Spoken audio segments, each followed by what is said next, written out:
Good morning student, class 5th, subject Hindi, part 6, स्वस्थ तन सुखी जीवन।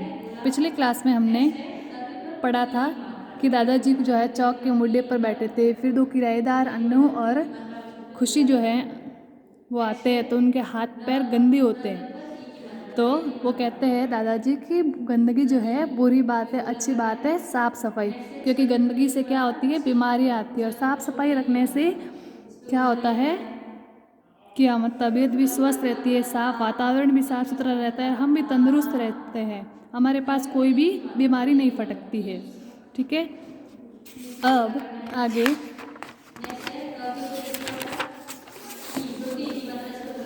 फिर बच्चों ने कहा हाँ दादाजी खाना भी अच्छा लगता है। बिट्टू बोला, बिट्टू ने कहा कि हाँ, जब हमारी तबीयत अच्छी होती है तो हमें खाना खाना भी अच्छा लगता है। बिल्कुल सही कहा तुमने, भोजन पचता भी ठीक है और भूख भी अच्छी लगती है, मगर यदि हमारी तबीयत ठीक ना हो तो कुछ भी अच्छा नहीं लगता। तो फिर दादाजी ने कहा सही बात है, जब हम स्वस्थ होते हैं तो हमें पेट में जो खाना होता है वो भी आराम से पच जाता है और हमें भूख भी अच्छी लगती है। मगर जब हमारी तबीयत ख़राब होती है, ठीक नहीं होते, तो हमें खाना खाना भी अच्छा नहीं लगता, न भूख लगती है न नींद आती। और जब हमारी तबीयत ठीक नहीं होती तो हमें भूख भी नहीं लगती है, नींद भी नहीं आती है, और जिसकी वजह से हमें चिड़चिड़ाहट हो जाती है और हम उदास रहते हैं, हमें उदासी घेर लेती है और उबासियाँ आती रहती है। दादाजी ने आगे कहा काम की बात यह है कि हम सबसे पहले अपने शरीर को साफ रखें। दादाजी ने कहा सबसे पहली बात, काम की बात यह है कि सबसे पहले हमें अपने शरीर को साफ सुथरा रखना चाहिए। तुम्हें मालूम है ना, काम करने और दौड़ भाग करने से हमारा शरीर से पसीना निकलता है। जब हम बहुत ज़्यादा काम करते हैं, इधर उधर भागते हैं, तो हमारे शरीर से जो क्या निकलता है, पसीना निकलता है। पसीने में धूल के कण मिल जाने से मैल की परत जम जाती है, जिससे त्वचा के छिद्र बंद हो जाते हैं और उस पसीने से जो रेत होती है उस पर आके चिपक जाती है, धूल मिट्टी डस्ट जो आके चिपक जाती है, जिसकी वजह से क्या होता है, वो रेत की परत हमारे त्वचा पे चिप जाती है, जिससे जो रोम छिद्र होते हैं वो बंद हो जाते हैं। उफ दादाजी, छी छी, पसीना तो बदबू मारता है ना। हनी बोल पड़ा। हनी ने कहा कि दादाजी छी छी, पसीना जो होता है उससे बदबू आती है। दादाजी ने कहा हाँ बेटे, इसलिए हमें रोज़ क्या करना चाहिए, टाइम पर नहाना चाहिए, आलस्य नहीं करना चाहिए, हमें शरीर पर मैल नहीं जमने देना चाहिए, हमें साफ़ सुथरा रहना चाहिए। मैल जम जाए तो मोटे कपड़े से रगड़ रगड़ कर उतार देना चाहिए।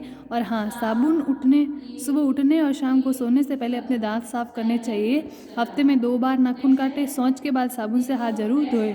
दादाजी ने क्या कहा, बिल्कुल हमारे शरीर पे खेलने कूदने या कामकाज की वजह से क्या हो जाती है, धूल जम जाती है, लेकिन हमें क्या करना चाहिए, या तो किसी कपड़े से रगड़ के साफ कर दो या फिर साबुन से हाथ पैरों को अच्छे से धो देना चाहिए। और उसके अलावा हमें जो कपड़े हैं साफ़ सुथरे पहनने चाहिए और सुबह उठते ही सबसे पहले और शाम को सोने से पहले दोनों समय दांत को साफ़ करना चाहिए। और हमें बड़े नाखून भी नहीं रखने चाहिए, हफ्ते में 2 बार नाखून काट करने चाहिए।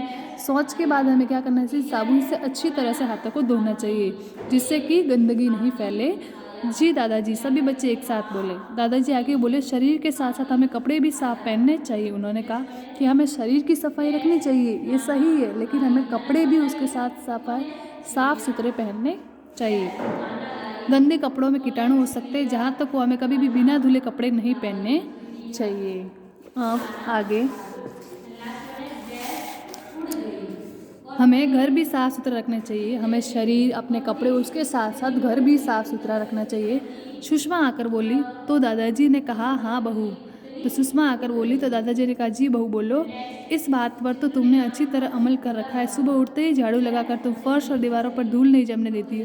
तो सुषमा को उन्होंने कहा कि तुम जो है बहुत साफ़ सफाई रखती हो, घर में झाड़ू लगाती हो, दीवारों पर कभी भी धूल मिट्टी नहीं जमने देती हो।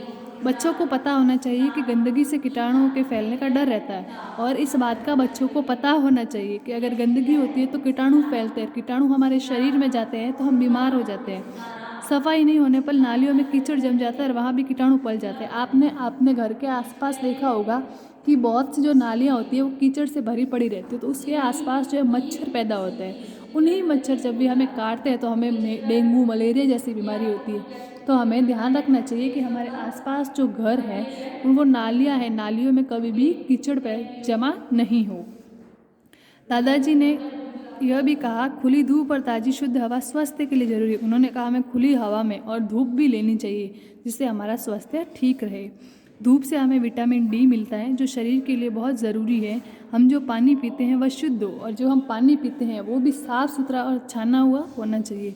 पानी को छान कर पीना चाहिए। पानी ऐसे कुएँ का हो जिसका रोजाना सफाई होती है, और पानी ऐसा हो जो कुआँ बंद हो, ऐसा नहीं कि खुले हो और सब उसमें पशु पक्षी उसमें नहाते हो, तो ऐसी जगह का पानी यूज़ नहीं करना चाहिए।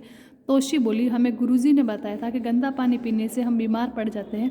सही बताया तुम्हें, हमें बहुत सी बीमारियों को तो अशुद्ध पानी से ही होती है, हमें शुद्ध पानी ही पीना चाहिए। फिर तोशी एक बच्ची है, उसने कहा कि बिल्कुल सही दादाजी, हमें हमारे गुरुजी ने भी बताया था कि गंदा पानी पीने से बीमारियां होती है, तो हमें जो अशुद्ध पानी नहीं पीना चाहिए, पानी को साफ़ सुथरा करके पीना। फिर बातें हो गई हो तो खाना लगा दो, सुषमा की आवाज़ आई। फिर बच्चों की माँ ने कहा कि अगर तुम्हारी बातें दादाजी के साथ पूरी हो गई हो तो मैं क्या खाना लगा दूँ। अरे याद आया बच्चों, हमारा भोजन भी शुद्ध, ताज़ा और पौष्टिक होना चाहिए। उन्होंने कहा कि हम जो खाना खाते हैं वो भी साफ़ सुथरा और पौष्टिक होना चाहिए। खुली हुई चीज़ें जिन पर मक्खियाँ भिनभिनाती हो कभी नहीं खाना चाहिए। फल और सब्जियों का उपयोग धोकर ही करने से समझदारी है, और खुली चीज़ खाने को खुला नहीं छोड़ना चाहिए जिस पर मक्खियाँ भिनभिनाती है। और फल और सब्जियाँ जो है हमें धोकर खानी चाहिए। खुली चीज़ें और पहले से काट करके फलों को खाने से बीमार होने का भय रहता है, और खुली चीज़ें और जो फल काट कर रखे हो उसको ज़्यादा समय तक नहीं रखना चाहिए। विद्यालय में मिलने वाले डी वार्मिंग की गोलियों से भी पेट की बीमारियाँ दूर दूर हो जाती है। आजकल डी वार्मिंग की यानी आयरन की गोलियाँ स्कूलों में मिलती है, जिससे कि हमारे पेट की समस्या दूर हो जाती है। आयरन की गोलियों से स्वास्थ्य तरोताज़ा रहता है, दादाजी कहते गए। और उन्होंने कहा दादाजी ने कि आयरन की गोलियों से स्वास्थ्य जो है तरोताज़ा रहता है। खाना लगा तब तक उन्होंने यह भी बताया कि अच्छी तबीयत के लिए हमें कसरत भी करनी चाहिए। जब तक खाना सुषमा ने लगाया तब तक उन्होंने बताया कि हमारा स्वास्थ्य ठीक रहे, इसके लिए हमें कसरत भी करनी चाहिए। रोजाना खेल में रुचि ले, मगर खेल वो हो जिससे शारीरिक व्यायाम हो, और हमें ऐसे खेल खेलने चाहिए जिससे शरीर का व्यायाम हो, जैसे kho kho, kabaddi, football, volleyball, table tennis, तैराकी आदि में हमें भले चंगे हो सकते हैं। इससे क्या होता है, शरीर स्वस्थ रहता है। तभी दादाजी भी टहलते टहलते आ गई। दादी जी भी टहलते टहलते आगे बातें सुनकर कहने लगी, कुछ मेरी भी सुन लो। खुश रहना अच्छे स्वास्थ्य की निशानी है। न चिड़े, न गुस्सा करे और न चिंता करे, धीरज और प्रसन्नता दिखाए। कहाँ है ना, हंसी और हंसाओ, स्वस्थ अच्छा स्वास्थ्य पाओ। तभी दादी जी आई और उन्होंने कहा कि इतनी सारी दादाजी की बातें सुने, थोड़ी मेरी भी सुन लो। उन्होंने कहा कि हमेशा खुश रहना चाहिए, चिड़चिड़ापन नहीं रखना चाहिए, चिंता नहीं करनी चाहिए, और धीरज यानी धैर्य रखना चाहिए, और खुश रहना चाहिए। हंसो और अच्छा हंसाओ और अच्छा स्वास्थ्य पाओ। ओके, यहीं पर हमारा लेसन समाप्त होता है। Thank you.